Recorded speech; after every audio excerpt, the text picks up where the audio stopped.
Bonsoir et merci de nous rejoindre sur KTO pour ce mardi des Bernardins, une soirée qui se déroule comme toujours dans le grand amphithéâtre du Collège des Bernardins sous le regard d'un public fidèle. Et puis je précise que cette soirée est réalisée en partenariat avec l'Institut polonais. 2010, c'est l'année Chopin en Pologne bien sûr, mais aussi en France et dans le reste du monde.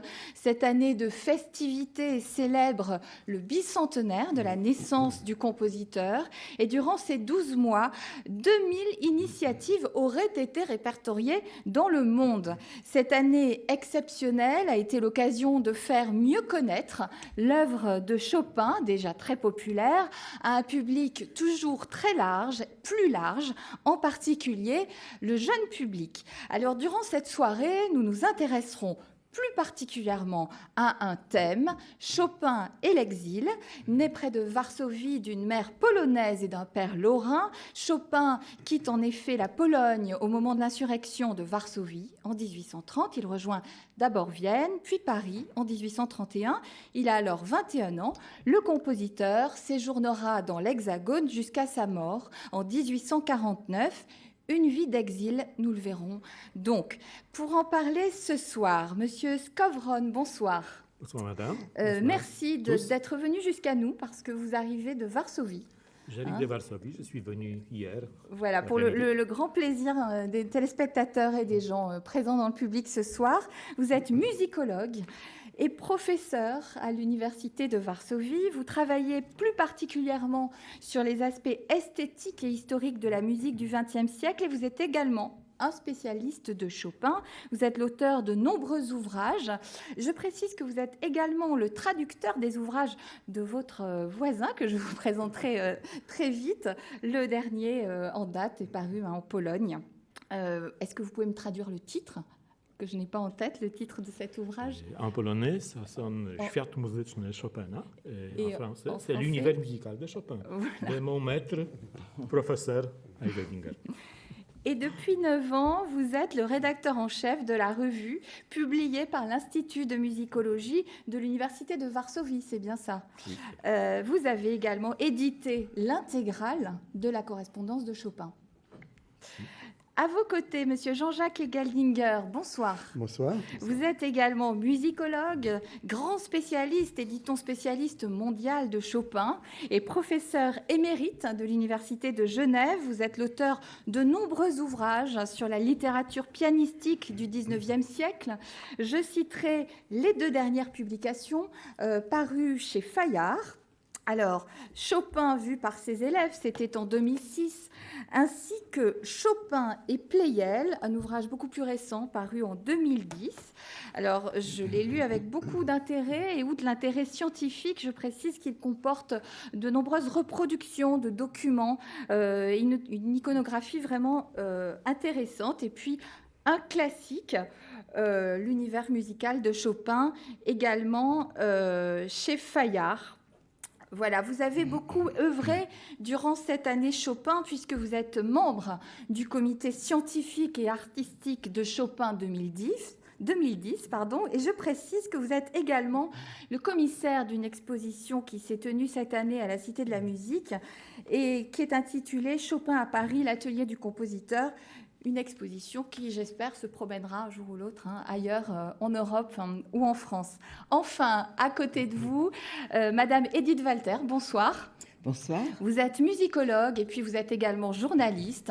Vous avez notamment créé la revue Harmonie et vous avez assuré la rédaction en chef de plusieurs revues musicales ainsi que celle de la Discothèque Idéale qui a connu à ce jour, je crois, 4 éditions, c'est bien ça. Absolument. Et depuis 25 ans, vous animez notamment des émissions sur Radio Notre-Dame et vous allez mener l'enquête sur ce thème de Chopin et l'exil, thème que vous avez d'ailleurs proposé au Collège des Bernardins il y a quelques mois. Et vous serez donc à mes côtés durant toute cette soirée comme intervieweuse.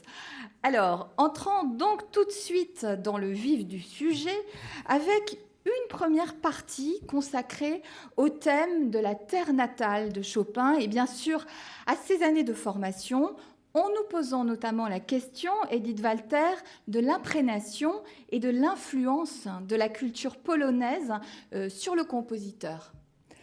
Oui, je suis heureuse de m'adresser au professeur Zbigniew Skowron, parce qu'il est évident que Chopin, traditionnellement, est traité comme un compositeur de la nostalgie, de la mélancolie.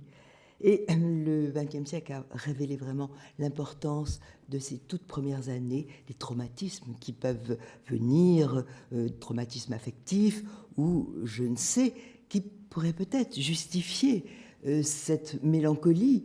Il y a peut-être un mystère que vous avez, vous, pu identifier, étant donné que vous avez eu en main une très grande partie de la correspondance qui n'était pas perdue de Chopin.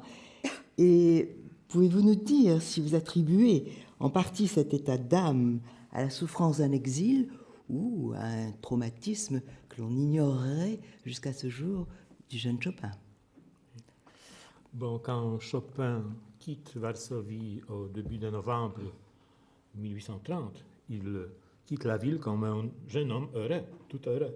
Mais que se passe-t-il avant? Oui. Il quitte Varsovie comme un artiste presque complet grâce à sa éducation qu'il a reçue dans cette ville. Ça commence avec le lycée de Varsovie qu'il fréquente et puis ça continue à l'école principale de musique, toujours à Varsovie, et cette école faisait partie de l'université de Varsovie.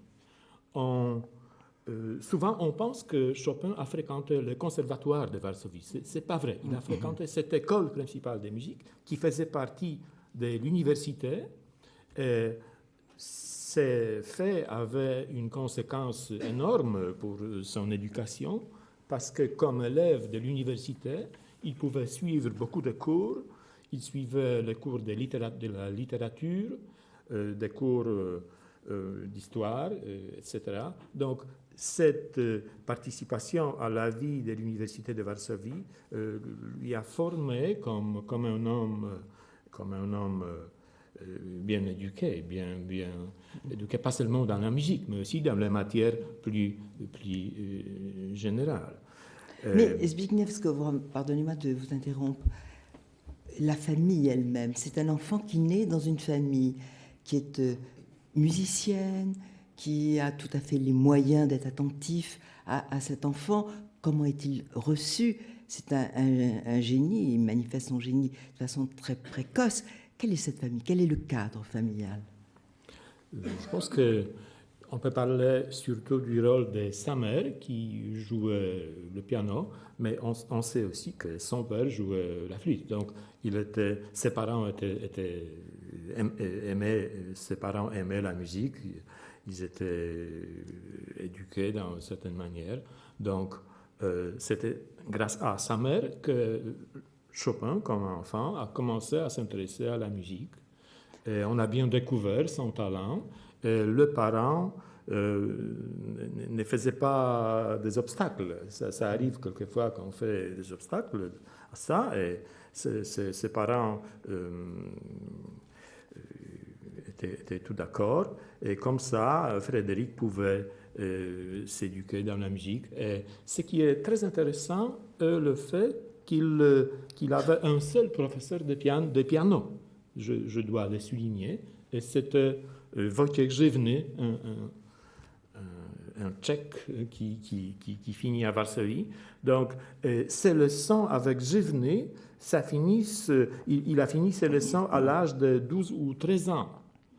Et après, il se développe par lui-même, par son talent, par son génie. C'est très intéressant. Est-il dit que ce professeur, justement, repère chez le jeune enfant très vite le don de Chopin pour la musique? Et de quelle manière est-ce Tout à fait.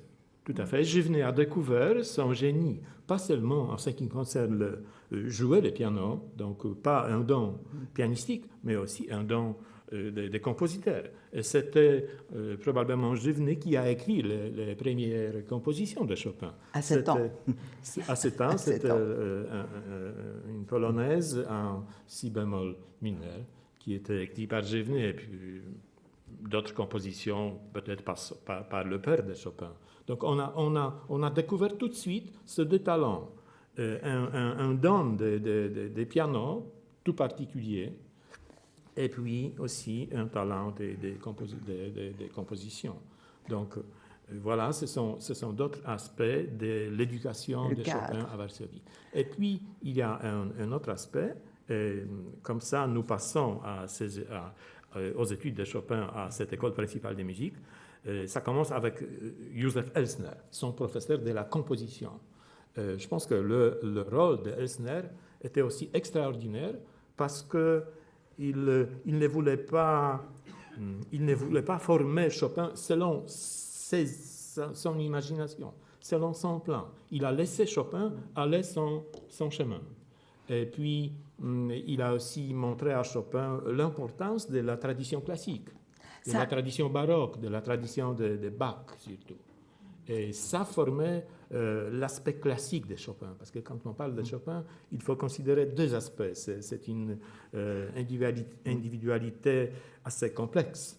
Donc il y a un aspect classique et un aspect romantique. Et cet aspect classique, c'est grâce aux études à l'université avec Elsner. Jean-Jacques Hagenlinger, dites-moi, je pense qu'il y a aussi un phénomène très important, c'est que cet enfant qui naît dans une famille aimante, musicienne, va passer des vacances. Et peut-être on peut penser que le contact avec les paysans, avec leur folklore, avec les danses, vont jouer un rôle considérable. Qu'en pensez-vous ? Ah oui, c'est tout à fait fondamental et c'est en partie attesté précisément par la correspondance de Chopin, avec ces deux fameux séjours en Kouyavi, dans cette ville de Chafarnia, auprès d'amis, Dominique Jevanovski, Domouche pour les Domouche. C'est ça, oui. Et donc, voilà, on sait que Chopin était, à travers ce qu'il en raconte, extrêmement attentif aux chants, aux danses qu'il a entendues, également aux musiques juives qu'il a pu entendre parmi les paysans qui étaient là, ou les habitants, et qu'il s'en est imprégné considérablement. Maintenant, de là à faire, comme on le lit quelquefois, Chopin une sorte de père des ethnomusicologues polonais, je pense qu'il y a un pas à ne pas franchir. Évidemment, celui qui a joué ce rôle, c'est un de ses grands amis, c'est le grand Oskar Kollberg, qui a dévoué sa vie entière à étudier à travers toutes les provinces polonaises les us et coutumes, costumes, les variantes des textes musicaux, etc. Et nous avons là une collection unique au monde, ce n'est pas un polonais que j'en parle naturellement, mais qui nous renseigne énormément, Chopin ayant été pénétré de tout cela dès le début et complètement. Justement, pour nous donner des images de ce folklore, quel était ce folklore musical qu'il connaissait en Pologne? Les danses. Quel nom? Voilà, les danses. C'était quoi ce folklore exactement? Les chants aussi. Les danses, chants. Les danses. Donc les différentes formes de danse populaire, puisque on peut dire qu'il y a d'un côté les danses aristocratiques de la Pologne et quelquefois entrant dans la classe bourgeoise, alors qui ressortissent à la polonaise. Et puis il y a naturellement les divers types de mazurka, c'est un nom générique pour évidemment désigner à la fois des danses qui sont le mazour et ses variantes dans la province de Mazovie, autour de Varsovie, et puis naturellement Kouyavé, on en parlait tout à l'heure à propos de Chafarnia, et puis une danse, je crois, qui va du nord au sud et qui est surtout instrumentale et très vive, Obertas. Obertas et Kujawiak aussi. Kujawiak. Alors, je crois qu'on a bien compris, là, Edith, pour commencer notre enquête, quel était cet univers familial, l'éducation, l'éveil à la musique, ce chemin vraiment de la musique qu'a connu Chopin. Et après avoir posé ses jalons biographiques, historiques, il est maintenant temps d'évoquer les conséquences directes de cette imprégnation polonaise dans l'œuvre de Frédéric Chopin. Je citerai Frédéric Mitterrand, le ministre de la Culture, qui, dans son discours d'ouverture de l'année Chopin, parle de cette Pologne natale dont les rythmes et les harmonies ne cessent de résonner en lui comme de longs échos d'exil et forment sa pensée et son écriture. Est-ce que c'est une piste ?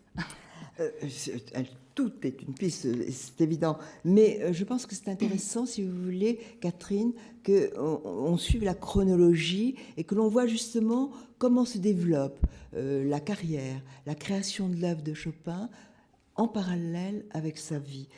On sait que le 2 novembre 1830, il quitte la Pologne pour toujours. D'ailleurs, c'est mêlé de larmes et en même temps d'euphorie, parce que je pense qu'il y a un espoir important, peut-être de découvrir autre chose. Alors, il a 19 ans de vie derrière lui, 20 devant lui. Non, juste l'inverse, il a 19 ans de vie devant lui et 20 derrière lui. Et il quitte un univers chaleureux, sécurisant, dans lequel tout le monde reconnaît son génie. Son départ est difficile. Le temps des épreuves va commencer. Et Jean-Jacques Agenlinger, vous dites dans un de vos nombreux livres, vous parlez de cette nuit, il va à Vienne, il va à Stuttgart, et vous parlez à Vienne, et vous dites, lorsqu'il va s'exprimer en disant un soir vraiment de désespoir, je suis d'humeur à rien, pourquoi suis-je si abandonné? Oui, alors, il faut dire que Chopin a mis du temps à prendre sa décision et finalement à partir. Certainement qu'il y a le côté d'élan que vous dites, qui existe chez lui très puissamment, et il y a néanmoins un attachement à tout l'environnement familial, amical qu'on a suggéré tout à l'heure. La décision lui a coûté. Et donc, il n'est pas entièrement seul, il est entouré aussi d'amis polonais, mais il y a des lettres précisément de la période du 24 décembre 1830, ce premier Noël passé à Vienne, et cette description de la cathédrale Saint-Étienne, etc., c'est bien connu, qui montre que Chopin est dans un état un peu qu'on qualifierait, nous, éventuellement, de dépressif à ce moment-là. Et il y a aussi le fait qu'on attribue, ça n'est pas vraiment documenté, hein, mais c'est assez sérieusement dans la tradition, le fait que Chopin aurait, en tout cas, noté ou conçu à ce moment-là une première pensée de son premier scherzo, qu'il a naturellement publié en 34-35 plus tard, et selon son habitude, longuement gardé dans ses tiroirs avant de le livrer plus tard à l'éditeur. C'est un processus très, très fréquent chez Chopin. Et dans ce scherzo, nous avons, c'est vrai, dans les parties extrêmes, une violence, une sauvagerie très, très puissante. Et puis nous avons au centre, c'est comme dit voler notre triptyque, une partie très intérieure. Les Polonais la savent par cœur, bien sûr, puisqu'elle cite au début ce Noël polonais, Lulaje Jezuniu, qui est cette tradition de bercer l'enfant Jésus. C'est une grande tradition de Noël. Est-ce que vous pouvez nous la décrire, cette tradition, justement? Oui, peut-être ce serait important de passer, parce que c'est un moment crucial. Dans cette période de transition, il y a en 1831, il est à Stuttgart, et là, il y a l'écrasement de la résurrection. Et cela est intéressant pour montrer le parallèle entre la vie de Chopin et sa création. Et on peut dire que dans cette période de transition, on voit bien quand même les effets des événements. En 1831, vous êtes d'accord, il souffre de cet écrasement de l'insurrection, et il peut écrire, j'ai encore lu ça dans votre livre, ça fait partie du journal de Chopin, que Chopin tenait quotidiennement.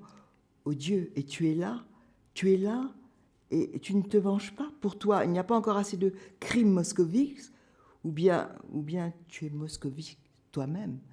Et là, c'est la révolution. Il écrit cette étude, et vous dites vous-même que c'est une imprécation vengeresse. Oui.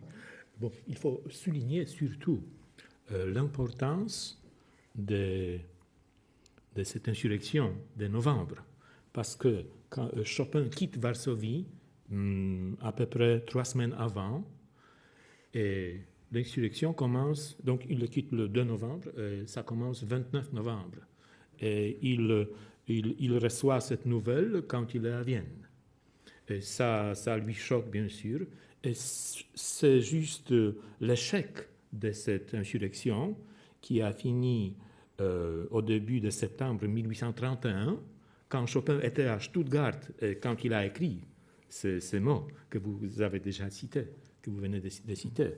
Donc, quand il reçoit la nouvelle de l'échec de l'insurrection, sa vie devient écrasée, il ne sait pas ce qu'il doit faire, Et ici, ça commence le drame dans sa vie, parce qu'il décide de rester à l'étranger, et après, quand il arrive à Paris, il décide d'être émigré. C'est sa décision consciente. Vous pensez que ça a été le déterminant? Absolument, absolument. L'histoire, dans ces cas, cette combinaison de l'histoire et de la vie de Chopin est décisive. Ça change sa vie, et puis ça crée sa nostalgie. Curieusement, vous m'avez dit récemment que j'ai été convaincue que tout au long de sa correspondance, il parlait de sa tristesse, de la rupture, du manque du pays natal. Et vous m'avez dit, non, vraiment, il se plaint, il est profondément malheureux, et ça n'apparaît dans ses lettres qu'à cette période. Oui, oui, c'est juste dans la période de fin 1831, surtout quand il est encore à Munich, à Stuttgart, quand il reçoit cette nouvelle, ça change sa vie. Mais justement, en vous écoutant, une question vient immédiatement. Vous dites, ça change sa vie, ces événements historiques changent sa vie. Tout à fait. Et est-ce que ça va changer sa musique, imprégner sa musique dans ces années-là? D'une certaine manière aussi, parce que c'est sa musique qui devient le moyen d'exprimer sa nostalgie, d'exprimer ses pensées, d'exprimer ses émotions. À travers quelles œuvres notamment? Qu'est-ce que vous pouvez... L'étude révolutionnaire, entre autres, Oui. de l'opus 12. Le dernier prélude, peut-être. Mais aussi, voilà, le mazurka surtout. Le mazurka, ce sont les compositions qui l'associent avec la patrie, avec le chant populaire. Mais je pense qu'il faut aussi prendre garde à faire comme le font, par exemple, les éditeurs polonais de l'œuvre de Chopin, la différence entre ce que Chopin a choisi de livrer au public et de publier et ce qu'il a écrit avec d'autres intentions que de le publier. Et là, évidemment, nous avons un élément de réponse à la question de Mme Walter, dans le sens que Chopin a écrit une assez grande quantité de polonaises, par exemple, depuis son âge de 8 ans jusqu'à son âge de 30 ans. Mais il n'en a publié aucune, à part la polonaise violoncelle piano, qui est une polonaise de style brillant, brillante. C'est une polonaise de concert ou pour faire plaisir aux salons et aux dames, comme il l'écrit à propos de Radziwiłł.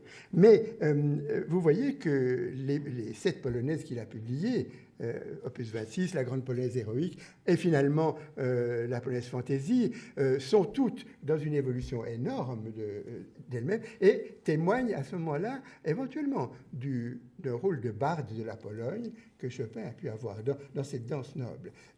La même chose pour les mazurkas. Et on n'est pas trop sûr, parmi les 2 premiers cahiers de mazurka, opus 6 et 7, de savoir lesquels et si elles étaient composées et comment à Varsovie, à Vienne et en arrivant à Paris.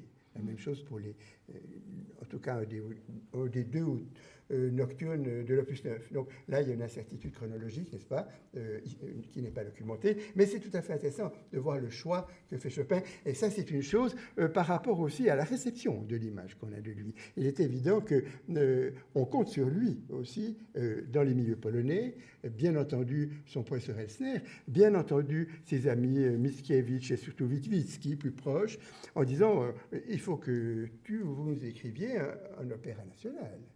Et on a aussi la jolie réponse de Chopin à un protecteur français, le comte de Pertuis, lui disant « Ah, monsieur le comte, pour écrire des opéras, je ne suis pas assez savant. Laissez-moi écrire de la musique de piano. » Mais les opéras de Chopin, alors, ce sont ces polonaises et ces mazurkas publiés, voilà ce que je dirais, n'est-ce pas, par sa volonté. Oui. Et en revenant à votre question, on peut dire que l'importance des polonaises fantasy, c'est une œuvre tardive. On dit, il y a des interprétations qui disent que voilà, c'est l'histoire de la Pologne telle comme Chopin la pensait. Et puis il y a aussi un esprit d'improvisation, donc un esprit qui donne, voilà, penser, réfléchir et tout cela. Donc ces polonaises fantasy, c'est extraordinaire sur ce point de vue, de ces liaisons avec la patrie, de sa nostalgie. C'est tout compliqué, c'est tout plein de beaucoup d'aspects. Oui. Alors je crois qu'on va arriver à Paris. On va arriver à Paris et là, il y a un tournant, vous me direz si vous êtes d'accord, il y a vraiment un tournant entre ce que l'on pense, ce que souffre Chopin lorsqu'il arrive à Paris, cette espèce de désaccord entre l'apparence d'un homme qui, théoriquement, on croit malheureux, mélancolique, et il se passe tout autre chose. Et ça, c'est l'ambiguïté de la vie de Chopin, de la psychologie de Chopin. Mais Catherine, vous nous emmenez ailleurs, là, non? Oui, je vous emmène avec moi. On aura compris. Le thème du pays natal était un thème donc, qui vient nourrir l'œuvre de Chopin. Mais l'exil, dont on parle depuis le début de cette émission, est aussi, bien sûr, une déchirure, une blessure qui a ses conséquences directes sur l'homme et également sur sa musique. Alors, comment est-ce perceptible, selon les musicologues que vous êtes, et quel type de fécondité musicale, finalement, cette double appartenance de l'exil génère-t-elle particulièrement? Edith, vous vouliez... Oui, Catherine, ce que je voudrais dire, c'est que c'est un autre homme qui arrive à Paris. Et ça, Jean-Jacques, comme le professeur Knop nous le dira très très bien, c'est un autre homme qui arrive à Paris. Parce qu'il a eu cette blessure, il a eu cette révolte, et puis il découvre la ville lumière. Et on pense, j'ai été très étonnée quand j'ai appris que dans sa correspondance, quand il est à Paris, il ne parle que de ce qu'il voit, de ce qu'il rencontre, et que le pays natal recule là. Je ne sais pas ce que... Le professeur Hegelgir était d'accord avec cette interprétation. On a fait allusion à ce qu'on appelle le journal de Stuttgart tout à l'heure, n'est-ce pas, avec les paroles qui ont été dites. Donc c'est un document que Chopin a écrit dans une façon tout à fait particulière et qui lui est purement privé, n'est-ce pas? Nous lisons là des choses qui n'étaient pas destinées à être lues par personne, finalement. C'est donc une manière d'indignation, d'angoisse, etc., dans ce document. Évidemment, les lettres de Paris, les lettres à sa famille, ses amis polonais, sont des rapports, en quelque sorte, sur un monde nouveau. Alors, il faut bien concevoir que Chopin avait déjà connu Berlin, c'était son premier séjour à l'étranger, et puis ensuite Prague, Vienne, où il a vécu une dizaine de mois, et puis maintenant c'est Paris. Et alors, évidemment, il y a un émerveillement devant le Paris, alors disons-le très simplement, de Balzac. Tout à fait. Un héros de Balzac. Oui. C'est un pianiste inconnu d'un pays qui n'existait pas, parce que la Pologne, il faut l'ajouter aussi, la Pologne, à l'époque de Chopin, était déjà partagée. Ça commence en 1795, donc Pologne n'existait pas. Et voilà un pianiste qui arrive à Paris, bon, heureusement, avec des lettres de recommandation. Qui commence à peine. Et alors, vous me disiez, Zbigniew Skowron, vous me disiez que dans ces lettres qu'il adresse à ses parents, c'est un épistolaire extraordinaire, il écrit plusieurs centaines de lettres que vous faites éditer d'ailleurs, et il écrit à ses parents en racontant tout ce qu'il découvre. Et c'est là son ambiguïté, parce que cet homme qui est théoriquement complètement introverti, va rentrer dans tous les salons parisiens. Il pourrait très bien gagner sa vie, c'est un merveilleux pianiste. Il pourrait donner des tas de concerts. Non, il va donner des leçons. En fin de compte, c'est un être extrêmement réservé, pudique, et on le rencontre dans toutes les plus grandes soirées aristocratiques. Oui, on peut dire en effet que Chopin quittait Varsovie, comme on l'a dit, le 2 novembre 1830, avec dans ses bagages, en tout cas une première version, sinon la définitive, des 2 concertos, des pièces concertantes, Krakowiak, Fantaisie, Lacidarum la mano, et partait pour conquérir en Europe un statut de pianiste-compositeur, comme on aurait dit à l'époque. Donc ça, c'est une chose. Et son but était de l'Angleterre.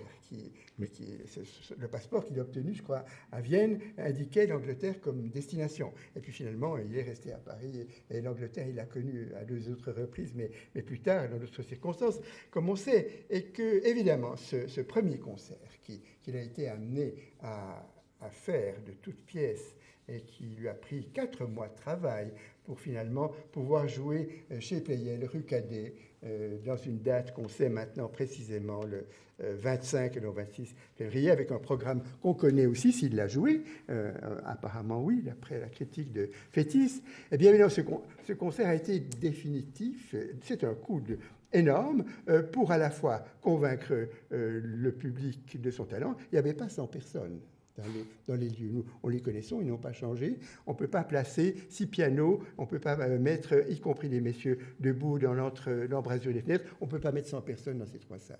Eh bien, la réputation de Chopin est partie de ce concert qui était d'un côté fréquenté par tout ce que Paris avait de pianistes à ce moment-là, liste en tête, et d'un autre côté de membres de l'aristocratie polonaise, autour des Czartoryski, des Plater, etc., etc. Et la réputation de Chopin s'est faite d'un coup. Orłowski écrit à Varsovie, son grand ami, Chopin a battu tous les pianistes à plat de couture. Alors, il écrit à Varsovie, naturellement. Mais enfin, c'est sûrement vrai. Et néanmoins, il a fallu à Chopin, je pense, 4 ans, jusqu'en 1935, et un de ses concerts un peu moyennement réussis avec orchestre en 1935, pour qu'il éventuellement prenne conscience, si c'est les mots qui conviennent, au fait qu'il n'était pas taillé pour ce métier. Et que finalement, pendant ce moment-là, et très vite, à Paris s'est installée sa réputation de poète. Le concertiste, le virtuose, c'était Liszt, puis c'était Thalberg et quelques autres, mais lui était un poète, c'est-à-dire un créateur, et quelqu'un, on en a un peu parlé, mais c'est très important, je ne veux pas monopoliser la parole. Vous avez le temps. Mais alors, il y a quand même, avec Chopin, et dès le début, toute la question de l'improvisateur de génie. Alors, la manière, on ne le sait pas, la manière dont Chopin s'est révélé comme enfant un génie, mais certainement que l'improvisation ex nihilo, et aussi à partir de chants populaires, d'hymnes nationaux et de danses et autres, étaient là. Et les récits que nous avons de contemporains de Chopin, racontant comment Chopin, de manière narrative, par les moyens purement musicaux, pouvait raconter telle et telle bataille, tel ou tel épisode véritablement fondamental, eh bien nous en avons, comme si je devais dire, la transposition ultra filtrée et travaillée dans cette polonaise fantaisie dont on parle. Tout à fait. Fantasieren voulant dire improviser en allemand, n'est-ce pas? Et donc évidemment, il faut se dire aussi que, on le sait, Chopin a été le plus grand génie avec Beethoven d'improvisation au XIXe siècle. Et que peut-être les 9/10, j'invente la proportion, de sa création sont perdus à jamais parce qu'il passait par l'improvisation. Nous avons là un témoignage, est-ce que je peux lire très rapidement? Bien sûr, le témoignage de Delacroix. Encore beaucoup de temps. Je pensais à Fontana. Et d'Exima. Oui, aussi, par exemple. C'est son ami Fontana qui écrit dans la préface aux publications posthumes. Dès l'âge le plus tendre, il est étonné par la richesse de son improvisation. Il se gardait bien cependant d'en faire parade. Mais les quelques élus qui l'ont entendu improviser pendant des heures entières, de la manière la plus merveilleuse, sans jamais rappeler une phrase quelconque de n'importe quel compositeur, sans même toucher à aucune de ses propres œuvres, ne nous contredirons pas si nous avançons que ses plus belles compositions ne sont que des reflets et des échos de son improvisation. Cette inspiration spontanée était comme un torrent intarissable de matières précieuses en ébullition. De temps en temps, le maître en puisait quelques coupes pour les jeter dans son moule, et il s'est trouvé que ces coupes étaient remplies de perles et de rubis. C'est un texte splendide, à prendre naturellement cum grano salis, parce que le rejet de ces perles et rubis, c'est ce que Fontana est en train de publier dans ses œuvres posthumes. Évidemment. Une précision tout de même, il faut dire que ces improvisations, elles se déroulaient essentiellement, si j'ai bien compris, dans les salons de la haute société. Est-ce que vous pouvez nous décrire un petit peu, c'était comment dans ces salons finalement, quand Chopin se mettait à jouer? Quelle figure Bon, ils avaient des gens autour qu'ils connaissaient bien. C'était un groupe choisi de gens. Quelles étaient les figures de l'époque et qui étaient peut-être les élèves C'était les Polonais aussi les Polonais Français. de Paris. Oui. Mais ce qui est très intéressant, c'est l'heure à laquelle la vraie improvisation de Chopin commençait. C'était bien après minuit. Ah, oui. Dans la relation, on y parle. Mais peut-être la vraie improvisation. Pourquoi bien après minuit? Parce que les conversations mondaines étaient terminées. L'atmosphère était plus favorable, peut-être pour lui. Mais je pense que si on suit notre fil conducteur pour savoir quel est le rôle de l'exil dans la création de Chopin, il y a un paradoxe encore là. Normalement, il est baigné par cette espèce de romantisme qui est une vague qui déferle. Schumann, Berlioz, vous dites vous-même, Jean-Jacques Hageninger, que Berlioz met sa vie dans sa musique ou sa musique dans sa vie. Or, pas du tout. Chopin, qui vraiment fréquente tous les salons, reste dans son romantisme complètement à part. Il n'est pas du tout contaminé par cette exaltation. Non, c'est un cas évidemment tout à fait à part, le cas de Chopin. Qui est le romantique, parmi les romantiques. Oui, ce que vous avez nommé là, justement. Mais enfin, il y a une chose qu'il faut dire, c'est que si peut-être cette fidélité à ses maîtres et à ses modèles dont on a parlé tout à l'heure est immense, au folklore polonais aussi, source énorme, trésor impérissable. Eh bien, il y a tout de même une chose que Paris, le début du séjour à Paris, a ouvert à Chopin, qui pour le reste semble s'être un peu fermé dans sa création pour mieux la faire. J'oserais dire, on pourrait en reparler si on en avait le temps. Mais c'est Bellini. Alors, c'est naturellement Chopin, grand amateur de bel canto, connaissant Rossini par cœur en arrivant à Vienne et à Paris, bien entendu, puisque l'opéra, le théâtre national de Varsovie était entièrement italianisé sous le règne de Kopinski. Surtout Rossini, dans le répertoire. Oui. Mais Bellini, non. Alors non, Bellini, il l'a découvert dans ce premier hiver de 31-32, et notamment avec la Sonnambule. On sait exactement qui chantait quoi à quelle époque. Il suffit de voir les magnifiques travaux du professeur Montgrédien pour savoir quelle chanteuse, quel chanteur a joué quel rôle tel soir, etc. Et donc nous savons là que Chopin a une véritable révélation. On sait peu de choses du point de vue documentaire sur ses liens avec Bellini, mais on en a la preuve mieux partout ailleurs que dans son œuvre. Alors on voit très très bien la cantilène de Chopin s'augmenter, par exemple dans les nocturnes, qui sont précisément l'endroit du cantabile par excellence chez lui, parmi d'autres. Eh bien, on voit que les nocturnes opus 27, par exemple, ce couple de nocturnes, c'est la première fois que Chopin publie non pas 3, mais 2 nocturnes, qui dièse mineur, ré bémol majeur, qui vont ensemble. Nous avons là une largeur, notamment dans le ré bémol, qui traduit véritablement son origine.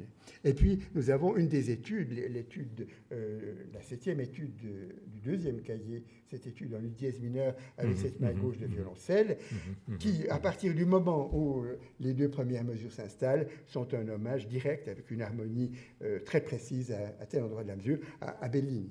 Donc là, on voit Chopin s'être ouvert à un art qu'il a adoré, et finalement, la barcarolle ou la sonate en si mineur avec le mouvement lent sont impensables sans cette assimilation et cette stylisation du bel canto. Oui. En quelle année sommes-nous lorsqu'il a justement cette révélation qu'il découvre 32. 32. Donc très tôt finalement. Oui. Oui, c'est ça. Et quand on parle de Chopin romantique, il faut souligner quelques caractéristiques spéciales pour lui, parce que Chopin représente la musique absolue. Oui, la musique pure. Ce n'est pas la musique avec les mots, ce n'est pas la musique qui exprime voilà, les sujets littéraires, c'est la musique pure. C'est ce que les Allemands appellent musique absolue. Et un seul élément qui l'influence de l'extérieur, c'est le chant, c'est bel canto. Voilà. Le chant est peut-être son exil intérieur. Mais c'est aussi un élément absolu. Ce ne sont pas les mots, c'est le type de chant, c'est la mélodie, l'esprit des mélodies. Donc, quand on parle de Chopin, quand on parle des relations entre Chopin et romantisme, il faut toujours regarder plusieurs aspects. Pas seulement les aspects romantiques typiques, disons-nous, donc surtout l'expression et les paroles, etc., mais aussi l'aspect classique. L'aspect classique. C'est bien combiné. Ça signifie que Chopin est un maître en proportion, un sens aigu de la proportion. Oui. C'est bien proportionné, ces 2 aspects. Quand même, l'expression est un aspect plus profond, bien sûr. Et voilà, la mélodie chopinienne qui base au chant italien, c'est l'esprit plus profond quand même. Et c'est ce qui appelle, ce qui attire les auditeurs. Alors, il nous reste quelques bonnes minutes d'émission pour développer la 4e partie de notre propos. Nous avons une bonne douzaine de minutes pour parler justement de quelle manière Chopin va porter et pourquoi pas assumer cet héritage patrimonial polonais au cœur même de son exil. De quels éléments finalement Chopin va devenir l'héritier? Et puis je me posais la question en préparant cette émission, Edith, que rejette-t-il également de cet héritage? Pourquoi pas, hein? Alors ça, c'est une alchimie justement assez mystérieuse et que ce soit nos interlocuteurs sauront répondre. C'est assez mystérieux parce qu'il y a un décalage complet en général entre ce qu'il vit et ce qu'il écrit. Tout le monde connaît l'épisode célèbre de Majorque. Tout le monde sait que George Sand va tomber follement amoureuse, qu'elle va déclarer son amour en 29 pages ou 28, Madus Covron, 28 pages d'amour. Et ce départ à Majorque où Jean-Jacques Hagenlinger me rappelait aujourd'hui en me disant c'est pas du tout le folklore de Majorque et la gaieté que l'on peut attendre là-bas, c'est curieusement toujours où qu'il soit, quels que soient les événements, on retrouve une permanence dans peut-être cette influence du folklore national. C'est vrai que si on pense aux compositions de Majorque, qu'est-ce que nous avons? Nous avons cette fameuse mazurka de la Palma. fin hein, de Palma, qu'on appelle Palmańskiego, en polonais, de Palma. Hein. Et qu'est-ce que c'est que cette mazurka, sinon une grande plainte, et aussi assortie dans la partie centrale peut-être d'un grand désir. Mais enfin, peut-être que le mot Sehnsucht en allemand ne correspond pas à ce qu'on appelle Żal en polonais, mais il y a certainement dans la mazurka de ce côté doux amer qui est d'un regard vers quelque chose de quitté et de passé, et aussi d'un désir de quelque chose d'autre. C'est un sujet sur lequel on pourrait parler. Oui. Et de l'autre côté, eh ben, en même temps, il révise sa deuxième ballade, qu'il a déjà jouée sous une autre forme à Schumann plus de 2 ans avant. Alors c'est une ballade qu'on a appelée la ballade polonaise de Chopin, à l'époque, Malfil, etc. etc. Et puis il y a la sonate funèbre. Voilà les compositions de Majorque, n'est-ce pas? Donc l'univers de Chopin semble totalement dissocié, musicalement parlant, de l'environnement dans lequel il est. Et c'est un compositeur abstrait, dans le sens que tu as dit tout à l'heure. Il pouvait s'abstraire, s'isoler de ce qui l'entourait. Il pouvait se fermer dans son propre monde. Il parlait des espaces imaginaires. Ah oui. C'était son territoire. Vous nous lisez, je crois, à ce sujet. Il y a les espaces imaginaires. Oui, mais alors, il y a beaucoup à dire là. Vous voulez qu'on en parle? Oui, on peut en parler. On peut en parler. Surtout avec la citation, peut-être. Oui, justement. Oui, il y a justement, à propos, il y a une lettre très, très intéressante, parmi d'autres documents, une lettre de Chopin alors, en polonais à sa famille, une très grande lettre, comme il en écrivait, de temps en temps, 1 ou 2 par année, dans ces années-là, n'est-ce pas, en été, et puis à la fin de l'année, souvent. Et il est à Nohant, en 1945, donc c'est l'année qui suit l'année de la mort de son père, dans laquelle sa sœur et son beau-frère sont venus le voir à Paris et à Nohant.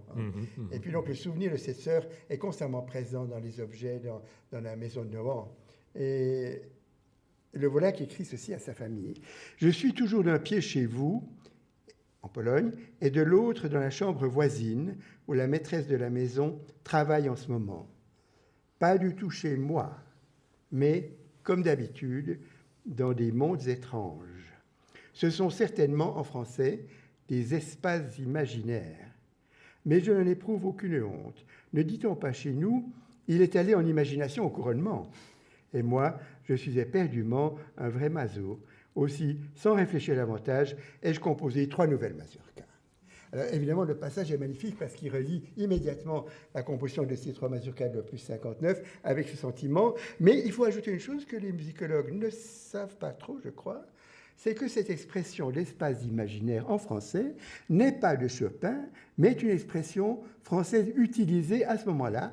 Nous la trouvons, elle est à la mode, nous la trouvons par exemple dans La fille aux yeux d'or de Balzac, dans un certain passage où un personnage est décrit dans l'euphorie de ces espaces imaginaires. Donc c'est un mot qui a une connotation éventuellement à la mode, et même un peu Chopin se moquant de la mode, comme souvent. Donc, il ne faut pas nous précipiter sur cette expression comme étant c'est de la nostalgie, forcément, mais souvent il y a le cum grano salis qui joue. Mais vous m'avez dit, et c'est évident, qu'à Nohant, il passe cet été à Nohant. Dieu sait qu'il est coupé de tous les émigrés polonais qui ont été quand même ses amis, qui l'ont entouré à Paris. Il est à Nohant. À Nohant, il y a Pauline Viardot, il y a Delacroix, il y a vraiment toute l'élite intellectuelle, que ce soit les compositeurs, que ce soit les chanteurs, que ce soit les écrivains, qui défilent. Et puis, il y a George Sand, il y a les enfants, une vie familiale. Et vous me disiez... Jean-Jacques Gendiger, lui, il est dans sa chambre, il écrit, et c'est là où il va composer la majorité de ses œuvres, et on retrouve toujours les traces de cette enfance, de cette adolescence, toujours cette imprégnation. Alors, ce que disait le professeur Knoko est très vrai. C'est très vrai qu'il y a ce mélange de territoire, ça, et cette influence importante de cette fascination pour l'œuvre de Jean-Sébastien Bach, pour Mozart, et on retrouve la rigueur malgré un romantisme, le romantisme de l'âme. Oui, tout à fait, c'est vrai. Monsieur Skowron, C'est caractéristique oui. pour son style. Oui. Et puis, il y a un autre aspect de sa nostalgie, c'est-à-dire sa maladie. Bien sûr. Nous ne devons pas oublier que c'était un homme malade, quelquefois terriblement malade, et ça s'associait avec son esprit, avec son attitude créative aussi. Vous m'avez dit quelque chose de tout à fait émouvant, Zbigniew Skowron. Vous m'avez dit que, en fin de compte, on connaissait l'homme, évidemment par sa musique essentiellement, mais autrement par ses lettres. Ces lettres sont très très nombreuses, vous en avez dépouillé beaucoup, et elles révèlent toujours un homme qui se protège, qui parle du quotidien et qui a toujours une sorte de distance. Il ne se livre pas. Oui. Surtout, il faut dire que ces lettres sont la preuve de la connaissance des Polonais extraordinaire. Quand on lit ces lettres, on voit bien que son polonais était très riche, et quelquefois inventif. Quelquefois, il utilise les mots comme les mots tout nouveaux. Donc, je dois dire qu'il pensait en polonais, qu'il écrivait en polonais, que la langue polonaise était sa langue natale, sa langue première. Et on réalise dans ces lettres en français des petites fautes. Ce ne sont pas les lettres tellement idiomatiques. Donc, ça prouve qu'il était polonais profondément. Et quelquefois, on associait avec la nationalité française. Quelquefois, on pense, bon, c'était un Français éduqué en Pologne. Non, il était polonais, né en Pologne, éduqué en Pologne, pensant en polonais. Donc, ce sont les aspects que alors, je dois il faut souligner. d'orthographe de Chopin comme preuve de sa polonitude. Alors, ça, on comprend bien, n'est-ce pas? C'est ça. En français, les fautes d'orthographe en français. Voilà. Non, à propos de ça, juste une chose. Je crois que c'est Liszt qui dit quelque part, qui raconte ceci qui est intéressant pour nous, c'est tout à fait marginal, mais que Chopin n'était, on le sait bien, pas trop sûr de son orthographe en français. En polonais, il était parfaitement. Et il n'avait pas toujours George Sand à côté de lui pour lui montrer ses lettres. Il l'avait quelquefois. Il l'utilisait aussi pour ces services-là. Mais Liszt raconte qu'il arrivait à Chopin de traverser Paris pour aller porter une carte, au lieu de porter sa carte, de dire « Excusez-moi pour ce soir ou demain, je ne serai pas à votre réception ». Donc, c'est Liszt qui le dit. Mais enfin, cette défiance éventuellement en face de la correction. Voilà. C'est une chose qu'on peut rappeler au passage, hein, entre crochets carrés. Voilà. Il y a une très belle lettre, je souhaiterais que vous la lisiez, justement sur l'état de santé. Oui, alors oui, on pourrait peut-être à propos de la notion de l'exil. Alors bien sûr que alors l'exil de la famille, du noyau familial, du noyau amical, du noyau sociétal, patriotique, c'est ça. La langue aussi, naturellement, et pour peut-être souligner ce que disait Zbigniew tout à l'heure, on pourrait aussi rappeler, c'est magnifique ça, ce fragment d'une lettre où Chopin lui-même est en Angleterre. On a le temps? Nous avons une bonne minute pour lire cette lettre. Oh, peut-être quand même est-il important de savoir si vous pensez que c'est un compositeur polonais ou un compositeur français. Est-ce qu'on peut poser cette question aussi bien à Zbigniew Skowron qu'à Jean-Jacques Hagenliger? C'est difficile de répondre en 30 secondes. Je pense qu'il avait la conscience qu'il fait quelque chose pour la musique polonaise, pour la Pologne, et ce qui le montre, c'est la citation qu'on a mis sur le tombeau avec le cœur qui se trouve à Varsovie, à l'église de Sainte-Croix, et voilà, c'est le fragment de Saint-Luc, et ça, ce vers, car où est votre trésor, là aussi sera votre cœur. Sera son intention de transmettre son cœur, voilà, à sa patrie, et aussi, je pense, il a transmis sa musique à la patrie. Voilà, c'est le dernier mot polonais.